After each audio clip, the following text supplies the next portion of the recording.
नमस्कार दोस्तों, मैं हूं आपके साथ ऋषभ चौहान। मैं पहले भी कह चुका हूं कि बीजेपी के अंदर कोई चोर छुपा है।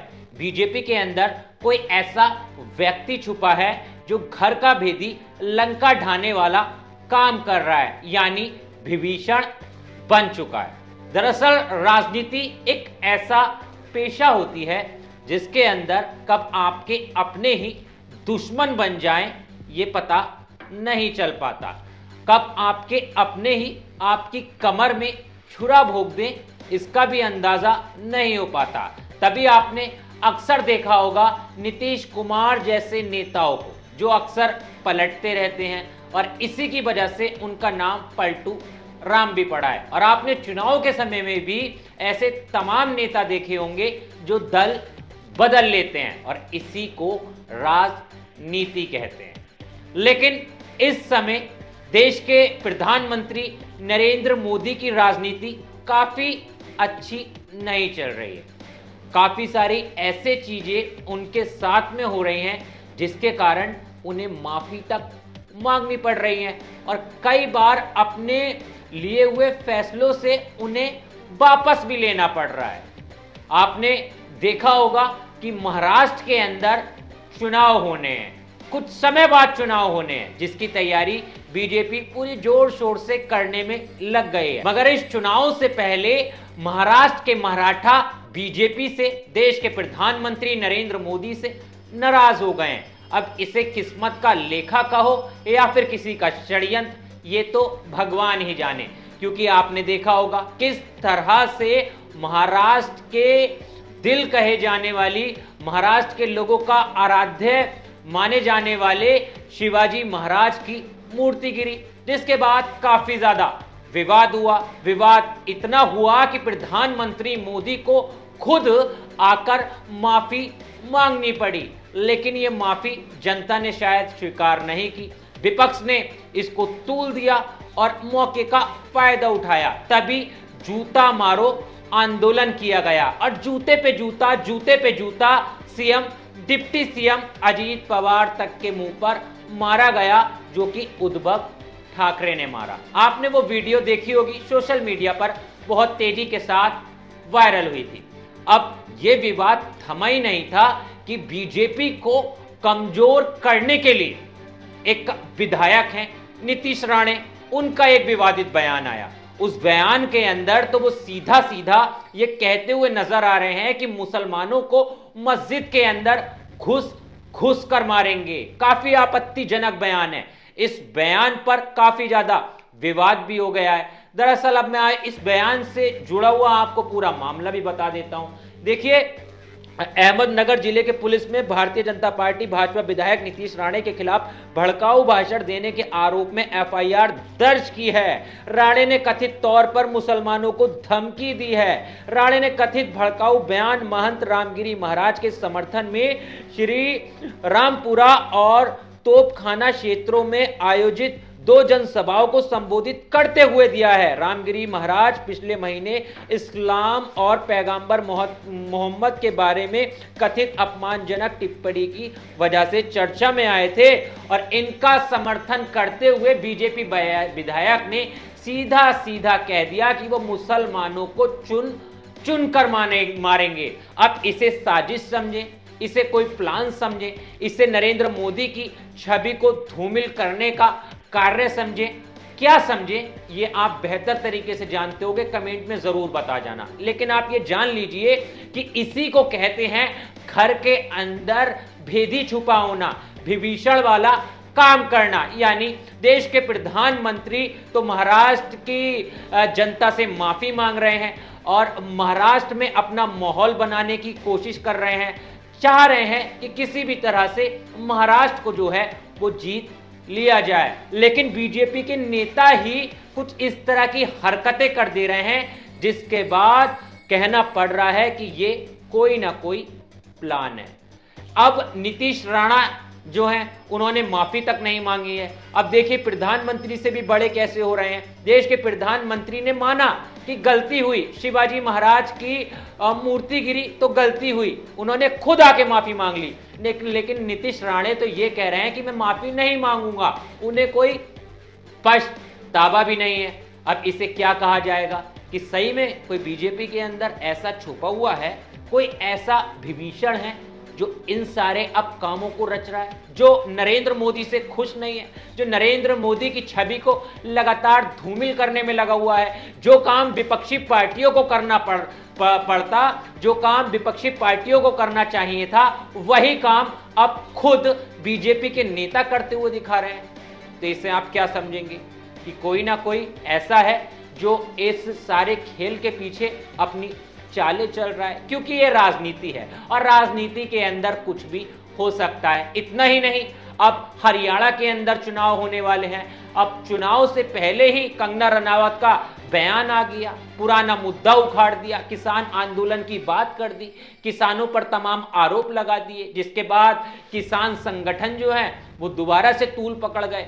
उन्होंने सीधा सीधा कंगना का बहिष्कार करने की बात कही, फिल्म की बहिष्कार करने की बात कही, लेकिन यह भी कह दिया कि बीजेपी के सांसद देखिए किस तरह से किसानों को आंकते हैं, किस तरह से एमएसपी तो अभी उनकी शर्तें जो हैं एमएसपी पे वो मानी नहीं गई हैं, मगर किस तरह से रेप के आरोप लगाए जा रहे हैं, जान से मारने तक की, यानी किसान आंदोलन के अंदर ये तक आरोप लगाए जा रहे हैं कि वहां पर जान से मारा गया था लोगों का। तो तमाम सीधे सीधे सवाल खड़े कर दिए। राहुल गांधी ने भी ट्वीट करके कह दिया कि ये बीजेपी की नीति है। और इतना ही नहीं, अभी ये मामला शांत भी नहीं हुआ था, फिर से बीजेपी की छवि को धूमिल करने के लिए एक और षड्यंत्र रचा गया। षड्यंत्र कैसा? मॉब लिंचिंग का षड्यंत्र कैसा? गौ मांस को खाने के शक में एक युवक को मारा गया। यह मामला भी मैं आपको विस्तार से बता देता हूं। दरअसल बीते दिनों पहले अभी हरियाणा में गौमांस खाने के आरोप में एक बंगाली मजदूर की पीट कर हत्या कर दी गई। मजदूर की पहचान 24 वर्षीय साबिर मलिक के रूप में हुई। यह घटना 28 अगस्त की है। मामले में पुलिस सक्रिय हो गई है और 5 लोगों को गिरफ्तार करने के साथ ही नाबालिगों को हिरासत में ले लिया है। यह लोग गौ रक्षा समूह से जुड़े हुए हैं। मामला हरियाणा के चरखी दादरा जिले का है। आरोपी को शक था कि बंगाली मजदूर गांव में गौमांस खा रहा था। हरियाणा के मुख्यमंत्री नयाब सिंह ने घटना की निंदा की है, लेकिन एक बयान भी आया है। बयान काफी ज्यादा चर्चा में बन गया है। हरियाणा के चरखी दादरी में बीफ खाने के शक में जो हत्या हुई थी उस पर आप ये भी जान लीजिए कि मुख्यमंत्री नयाब सिंह का क्या बयान आया है। नयाब सिंह ने कहा है कि गांवों में गौ माता के लिए बहुत श्रद्धा होती है। अगर उनको पता चल जाए कि ये लोग इस प्रकार के हालात कर रहे हैं तो गांव के लोग उनको कौन रोक सकता है। तो सीधा सीधा कह दिया कि कानून अपने हाथ में लो।